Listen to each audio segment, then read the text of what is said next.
Non, c'est trop truc. Voilà, c'est bon. Voilà, Monsieur le Président, vous nous parlez un peu du contexte dans lequel vous avez lutté pour participer à la libération de Mandela il y a quelques décennies derrière. Voilà, merci, Monsieur le Président. Oui, je dois dire que effectivement, notre association des juristes africains, à travers ma modeste personne et d'autres, nous avons contribué à la libération de Mandela dès l'instant qu'en 1987, nous avons organisé ici à Dakar la première réunion entre les Sud-Africains de l'ANC noirs et les libéraux blancs d'Afrique du Sud.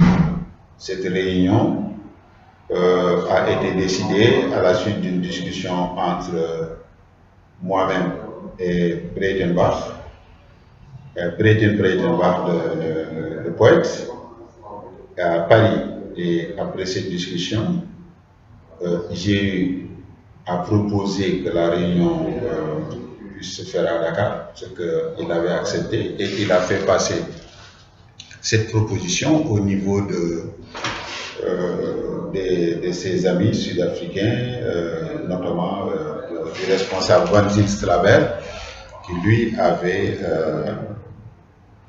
en charge de pouvoir coordonner la mobilisation des Sud-Africains vers le Sénégal. Comme Breitenbach était aussi membre de l'administration ou du conseil d'administration, je crois, de France Liberté, il en a parlé aussi avec Madame Mitterrand. Et ce qui fait que quand moi j'en ai parlé au Sénégal avec le président Bidjouf et qu'il a accepté, Breitenbach en a parlé avec Madame Mitterrand et après Breiten et moi nous nous sommes rendus au Sénégal où on a discuté avec le président Diouf et avec son conseiller diplomatique, M. Tanordien, et on avait donc finalisé la proposition de réaliser cette manifestation à Dakar, qui était une première parce que les Sud-Africains noirs et de l'ANC ne devaient pas, selon la doctrine gouvernementale, rencontrer les Sud-Africains blancs. Donc cette manifestation a eu lieu enfin au Sénégal en 1987 et c'est à partir de cette manifestation qui a très bien réussi. Le gouvernement du Sénégal avait fait ce qu'il devait faire. Madame Mitterrand, qui était présente aussi, a été très active par rapport à ça, à la manifestation, et ça s'est bien passé. Les Sud-Africains se sont entendus, ont discuté, ont échangé et ont brisé la glace pour l'essentiel. Et c'est à partir de là maintenant que tout un processus va naître au niveau international, soutenu par les États-Unis d'Amérique et certains pays européens, pour aller dans le sens de la libération de Nelson Mandela. Et donc, il va y avoir de nombreuses discussions entre les parties prenantes, sûrement occidentales et sud-africaines, et qui vont progressivement faciliter le processus qui va aboutir à la libération de Mandela. Et donc 87 est une date très importante et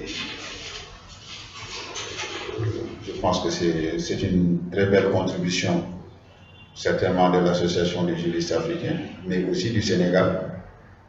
Et bon, par la suite, en 1990, je me suis rendu en Afrique du Sud pour voir Mandela être libéré.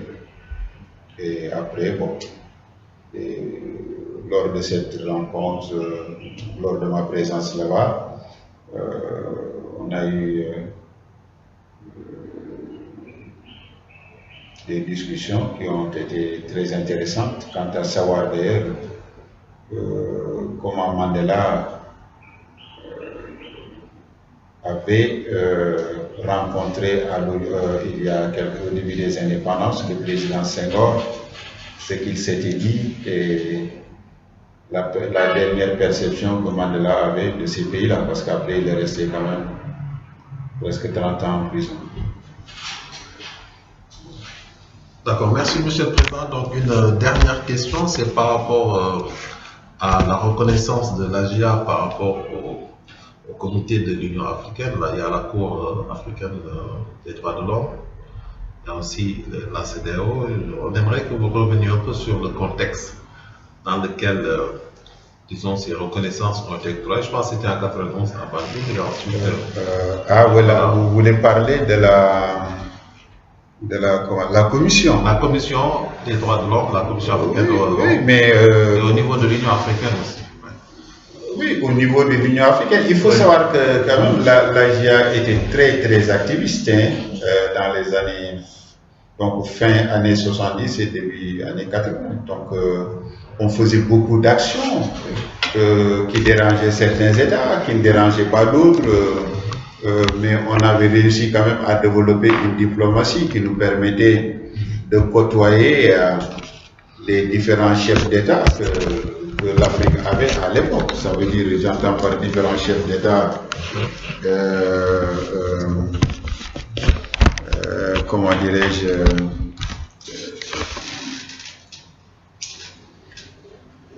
oui, l'ADA discutait avec, à travers ma personne et les autres, on avait quand même une diplomatie qui nous permettait d'être aussi proches, je dirais, de ce qu'on calqué des dictatures de droite, Mobutu, ou bien des dictatures de gauche, comment dirais-je, les Kadhafi. On discutait aussi bien avec des chefs d'État qui avaient une conception très traditionnelle, c'est vrai, comme Houphouët-Boigny, mais très africaine. De même qu'on était très proche aussi de présidents qui incarnaient à l'époque la démocratie, comme Abdou Diouf. Donc c'était ça. C'est-à-dire on avait réussi à faire ça. Et donc que ce soit les Dos Santos, que ce soit les Ket Maziré ou tous ces chefs d'État, au fil des temps, on les rencontrait. Donc pour dire que le fait que l'association des juristes africains ait été reconnue par ait eu un statut d'observateur auprès de l'Union africaine était quelque chose de tout à fait normal. Mais ça n'a pas été facile. Hein. C'est plus difficile parce qu'on demande des conditions de financement. Même oui, peut-être, oui, maintenant, parce que les choses ont changé. Mais si on nous les demandait aussi, on s'organiserait pour le faire. Mais je veux dire qu'à l'époque, c'était beaucoup plus une Afrique politique. Et quand l'AGIA devait être reconnue, il y a eu un débat particulièrement houleux. Parce qu'il y avait un État comme le Soudan qui nous reprochait des communiqués qu'on avait faits contre leur pays, soi-disant. Il y a d'autres pays aussi qui étaient plus ou moins froids. Mais là aussi, pour la petite histoire, c'est que l'AGIA avait une diplomatie. Parce qu'en fait, quand le délégué comment on appelle ça, le délégué du Cap-Vert, n'ayant pas compris que les documents qui avaient été présentés dans la salle n'étaient pas traduits en portugais, a créé une petite difficulté, mais lui-même il pouvait parler français. Il y a eu des débats qui ont permis effectivement à l'Assemblée de se retrouver rapidement, parce que quand certains ont dit oui, dans les documents qu'on doit, il n'y a pas de documents en arabe. Bon, le délégué de la Tunisie est intervenu pour dire qu'eux, ils pouvaient de toute façon dire les documents en français. Il y a eu, sur certains aspects, c'est le délégué libyen. Et ce qui est paradoxal, à l'époque, la Libye et le Sénégal et la Tunisie, mais étaient totalement en conflit. Et parce que Kadhafi avait chassé les Tunisiens. Mais pour dire que l'ADA, sur le dossier de l'ADA, on avait le soutien de la Tunisie, le soutien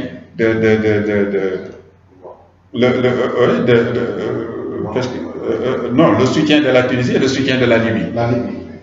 On avait le soutien, finalement, le Cap-Vert est revenu, le Cap-Vert qui avait créé l'incident incidemment, est revenu soutenir l'association pour demander qu'on nous donne le statut. Mais ce qui va être vraiment déterminant, c'est aussi, je pense, c'est la position conciliatrice du Sénégal, qui a réussi avec des diplomates assez chevronnés, comme un diplomate des affaires étrangères qui s'appelait Québec, qui avant l'arrivée de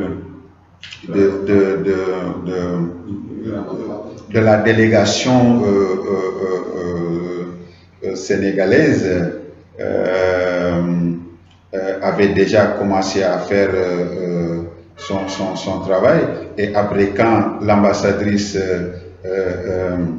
Absa Diallo est venue, elle a réussi avec son expérience et tout à faire que vraiment à ramasser complètement la vapeur. Ce qui était contre la reconnaissance de l'ADA, finalement tout le monde disait oui, il faut leur donner leur statut d'observateur.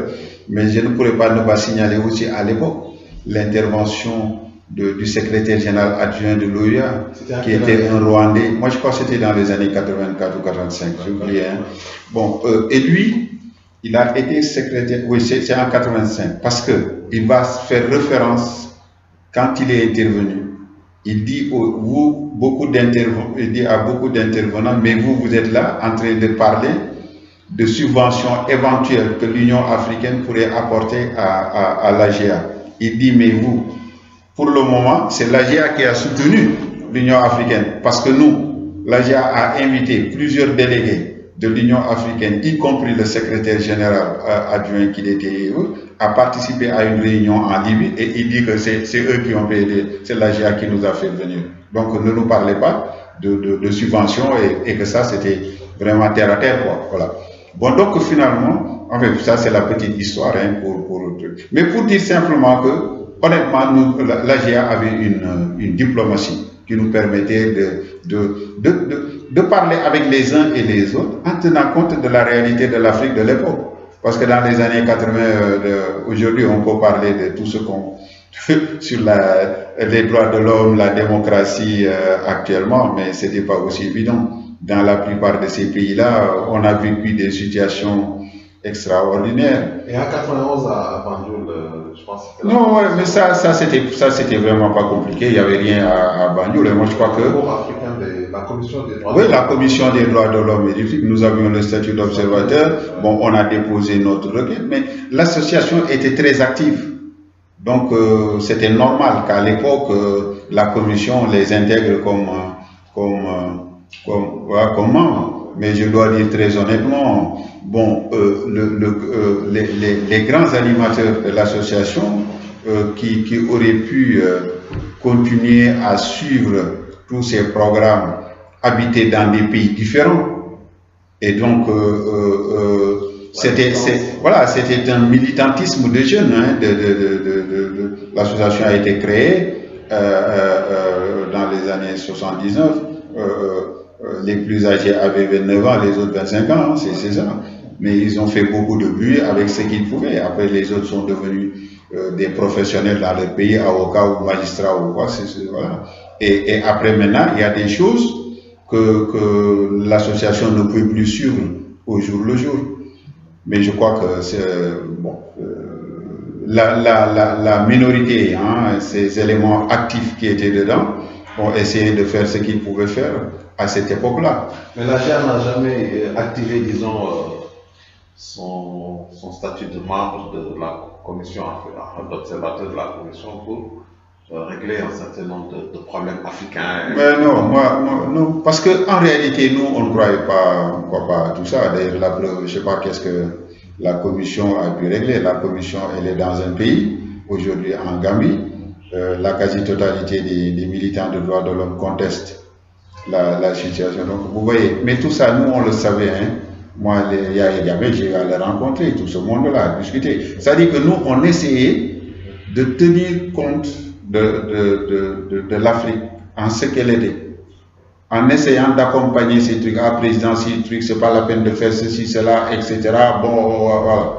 Mais bon, il y a d'autres procédures, de les bombarder, de communiquer, de faire. Mais chacun s'est passé par la suite. Mais ce dont je suis sûr, hein, c'est que si on prend la question des droits de l'homme, c'est un combat qui a plusieurs dimensions. Il y a l'action individuelle des gens qui ont une voix qui porte et qui peuvent faire. Il y a l'action collective des organisations de la société civile. Il y a aussi, et c'est très important, l'action coercitive des États organisés dans le cadre d'une démarche. Et c'est comme ça que l'Europe a évolué. Ce n'est pas les amnisties ou des déclarations. Non. Certains pays, c'est parce qu'ils savaient, à la suite des dénonciations d'Amnesty International et des organisations de droits de l'homme, les États savaient que réellement, dans ces États, dans les autres États définis, il y avait telle ou telle violation de droits de l'homme, ont décidé de les sanctionner en leur disant que tant que vous n'avez pas respecté telle ou telle décision ou tel principe, vous ne rentrez pas dans notre organisation, comme l'Union européenne, voilà, les isoler. Et ça, malheureusement, au niveau africain, bon, de temps en temps ça se passe, mais c'est pas vraiment vrai. Donc les États, tant qu'il n'y aura pas encore aussi des États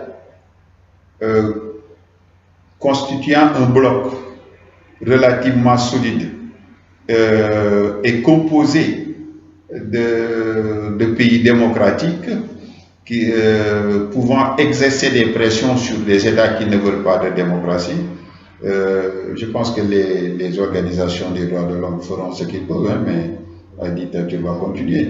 Parce que nous, quand on était dans l'action, certains pensaient que le fait de discuter avec les États dictatoriaux, c'était les consolider.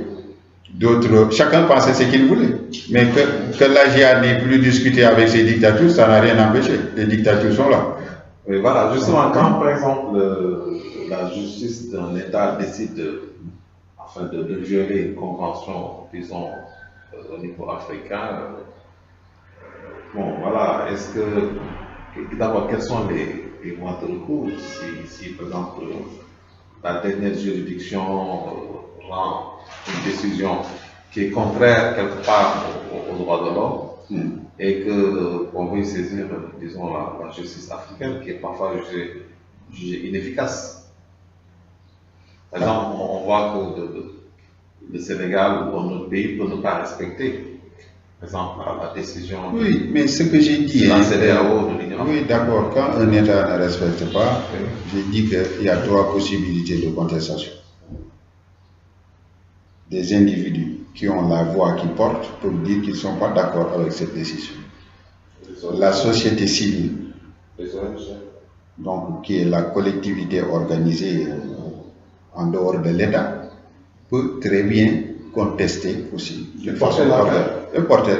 Contester, dénoncer et porter l'affaire aussi devant d'autres tribunaux. Voilà. Ou bien, c'est des États membres d'une organisation dans laquelle l'État qui a violé existe et qui demande l'application des décisions. S'il y a un tribunal qui a appliqué une décision, vous demandez si c'est un tribunal du groupe d'États qui a décidé de quelque chose, les autres peuvent très bien demander l'application de ce principe. Sinon, appliquer des sanctions. Voilà. Donc, sanctions politiques. Des sanctions politiques. Ah non, des fois, ça peut être quand on prend le tribunal en Europe, la Cour européenne de justice, ils sanctionnent, ils peuvent prévoir des sanctions pécuniaires. Ah ouais. Et si la Cour suprême d'un pays, vous avez fait un livre sur la Cour suprême du Sénégal, il y a un buzz à l'époque, ouais. On va raconter Ismaël Mateur et d'autres. Ouais. Mais si par exemple la Cour suprême donne une décision contraire, disons, à l'esprit. Oui, vous savez, pour moi, ça, ce n'est pas une catastrophe finale. Si vous prenez l'histoire des États-Unis d'Amérique, la Cour suprême, dans ce qu'on appelle la politique judiciaire, a évolué en fonction de l'environnement politique et social. Il y a eu des décisions les plus farfelues qui ont été prises par la Cour suprême des États-Unis concernant les Noirs, en parlant des Noirs qui ne seront jamais citoyens des États-Unis, en parlant de l'inégalité entre nous. Mais c'est la même Cour suprême qui aujourd'hui défend les... Mais le droit n'est pas élaboré in abstracto, n'est pas appliqué in abstracto. Il est appliqué en tenant compte d'un environnement social. Donc la Cour suprême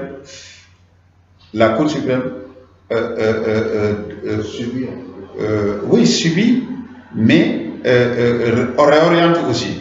D'où et je pense que je parlais dans ce livre, je ne me souviens plus, mais je crois que je parlais aussi de la politique judiciaire de la Cour d'ici. C'est une Cour qui a été... non, la Cour suprême du Sénégal a joué un grand rôle quand même dans la constitution de l'état de droit qu'est le Sénégal. Absolument. Et quelles sont les voies de recours, par exemple, devant la Cour suprême? Je pense qu'il y a la réformation, la rétractation en cas de fait nouveau. Mais ça c'est une question de procédure. Moi, sans rentrer dans la procédure, je vous dis que la situation X, une autre situation, peut permettre à la Cour de rectifier une erreur qui a existé. C'est tout. S'il y a un fait nouveau.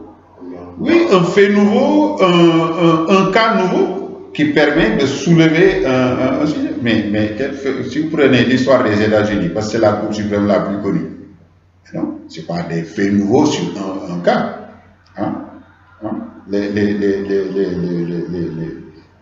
Les lois du précédent existent. Ça peut fonder la décision du juge. Mais l'évolution sociale peut fonder la loi. Quelle est la Cour suprême aujourd'hui? Comment elle pourrait se permettre de dire que parce que X l'a dit, parce qu'il y avait un arrêt, je ne sais il y a quel temps, il y a des années, il y a des décennies, que les Noirs ne seraient jamais citoyens des États-Unis, quel est le juge qui va le redire aujourd'hui? Ça n'a pas de sens. Oui, parfois il y a disons, un déphasage une contradiction entre l'effort qui est fait par ces juridictions pour expliquer le droit et disons l'effort qui est fait par la société. Il y a un déphasage souvent. Oui, mais le déphasage est d'autant plus vrai que ici, nous avons affaire à des peuples qui ont eu leur tradition. Mais ce ne sont pas ces traditions, c'est juste ces coutumes qui sont à l'origine du droit qui leur est appliqué. Le droit qui leur est appliqué est d'inspiration étrangère pour gérer des us et coutumes. Quand dans l'affaire Karim Wade, le juge dit que les libéralités, il ne peut pas les reconnaître comme pouvant fonder l'acquisition de biens, alors que la société ici est fondée sur ces libéralités. Je prends, je donne qui je veux. Il monte sur l'estrade et distribue de l'argent. Ça, tu l'aurais fait dans d'autres pays, on te demande où tu as pris l'argent. Donc attention. C'est pire qu'un déphasage. Il y a une adaptation du droit déjà à la réalité, mais c'est difficile à dire parce que bon, les appareils administratifs, politiques et autres sont contrôlés aussi par des gens qui n'ont même pas envie de rentrer dans ces processus de changement, de modification qui leur demanderaient beaucoup d'efforts intellectuels. Mais techniquement, comment faire pour pousser par exemple un État à revoir la décision de sa juridiction suprême? Vous qui êtes un spécialiste de la Cour suprême. Non, c'est un peu difficile. Il y a l'autorité de la chose jugée. Oui, il y a ça. Mais la réformation, par exemple, ce n'est pas possible. Oui, le rabat d'arrêt, tout ça. Le rabat d'arrêt, oui, mais moi je pense que. Mais dans quelles conditions techniquement? Oui, moi, ce que je veux dire dans ça, pour ne pas rentrer dans trop de procédures, je pense que ça peut être dangereux aussi d'affaiblir une institution judiciaire, comme ça, dont peut-être ce qu'on lui reproche est relativement marginal par rapport à sa mission et aux objectifs qu'il a atteints. Donc, venir lui chercher la petite bête machin, et que par exemple, je sais pas par quelle autre procédure qu'on remette en question, ça peut vraiment affaiblir l'ensemble du système. Parce qu'aujourd'hui, au niveau international, on voit des ONG, par exemple, qui portent des affaires même devant les groupes de travail des Nations Unies. Mais oui, ils peuvent. Devant même l'Assemblée, le Congrès américain. Oui, ils peuvent. Ils peuvent même aller devant, même s'il y avait une cour, la Cour internationale de justice, même si cette cour, non, je le dis comme ça, même si cette cour pouvait revenir sur les décisions nationales, mais c'est quelque chose que l'ordre juridique national accepterait. C'est comme si les juges du fond sont remis en question par la cour d'appel, etc. C'est des choses qu'on accepte. Mais quand une cour suprême décide et qu'à l'intérieur du pays, on va encore trouver des solutions qui remettent en question, je pense que ça peut affaiblir le système judiciaire. Mais je pense, moi, mais ça c'est une opinion, hein, je sais pas, c'est une lecture. Mais en cas d'erreur, je dis qu'aujourd'hui, il y a plusieurs possibilités nos différents États ont signé font partie de pacte international. Voilà, de conventions qui font de traités, qui font que ils ont habilité aussi d'autres cours internationales à pouvoir se prononcer sur des décisions en dernière instance d'un pays. Ça va. Mais parfois les législations sont en retard par rapport aux conventions. Non, ici par exemple, nous avons la cour de la CEDEAO qui peut décider en dernier ressort de choses qui se sont passées ici. Je pense que il est possible dans cette cour, ou demain s'il y a la cour de l'Union africaine, de s'adresser en utilisant peut-être d'autres moyens de droit, en peaufinant son argumentation. Mais s'il n'y a pas de pouvoir de contrainte, c'est Ah non. Aujourd'hui, je pense que tout État qui se respecte a tout intérêt. Parce que le pouvoir de contrainte, c'est la conscience aussi, je dirais, internationale. C'est-à-dire, si tu fais ce que tu veux, tu reconnais que d'autres États vont faire ce qu'ils veulent et tu en tireras toutes les conséquences. Si on dit aujourd'hui à un État que telle chose ne devait pas être faite, s'ils le font, ce n'est pas parce qu'ils ont peur déjà d'être bombardés ou pas. Ben, je dis que l'autre État peut avoir la même liberté de faire ce qu'il veut. Oui. De te créer un désordre parce que toi, tu ne veux pas surveiller ton pays, par exemple. Tu ne veux pas surveiller. Tu ne veux pas savoir qu'il y a des terroristes qui se préparent ou pas. Tu fais ce que tu veux. L'autre aussi peut faire la même chose. Donc, je pense que le droit international ne s'intéresse qu'aux aspects sécuritaires, aux aspects guerriers, je dirais, quand la paix est menacée, etc. En plus, vous avez évoqué tout à l'heure la Cour internationale de justice, mais cette Cour ne reçoit que les États. Bon, c'est vrai que les ONG ont le rôle de porter des renseignements au niveau de la Cour, mais la Cour internationale ne reçoit que les États. C'est pour ça que j'ai dit que ça devient politique. C'est pour ça que non, c'est pas forcément politique. Il y a des États dans le monde qui se sont battus et qui se battent pour l'avènement des droits de l'homme.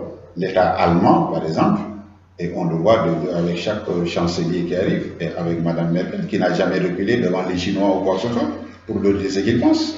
Oui, non, un État peut être porte-standard, porte-étendard d'une cause, d'une certaine lutte. Mais les Américains, qu'est-ce qui a fait leur succès pendant longtemps? Jusqu'à la guerre du Vietnam, c'était incontestable.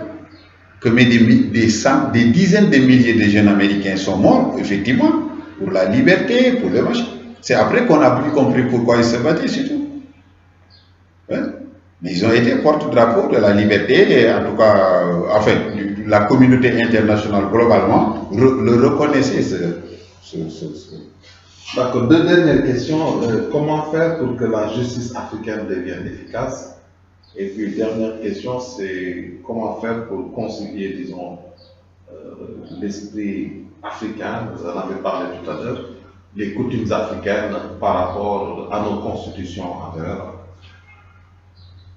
Oui, je pense qu'il faut que les intellectuels juristes, et peut-être à la demande de certains États, animés par des leaders conscients de la réalité que nous avons soulignée, se mettent à travailler pour changer les perspectives. Moi, je pense qu'absolument rien n'empêche aujourd'hui que, par exemple, quand on prend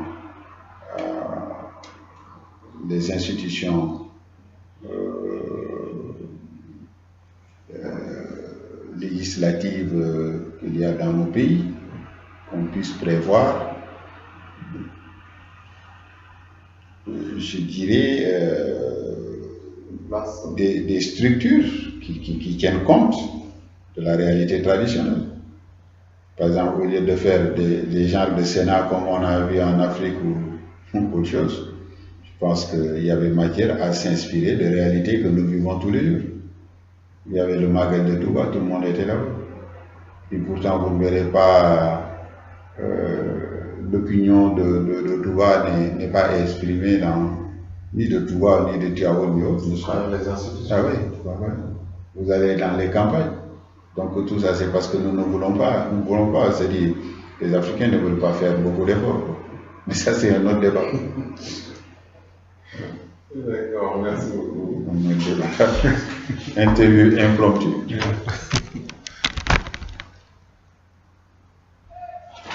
Mais un jour, on fera une autre interview. Oui, mais c'est intéressant. C'est la lumière qui a jailli. Voilà, on va faire une autre interview que vous pourrez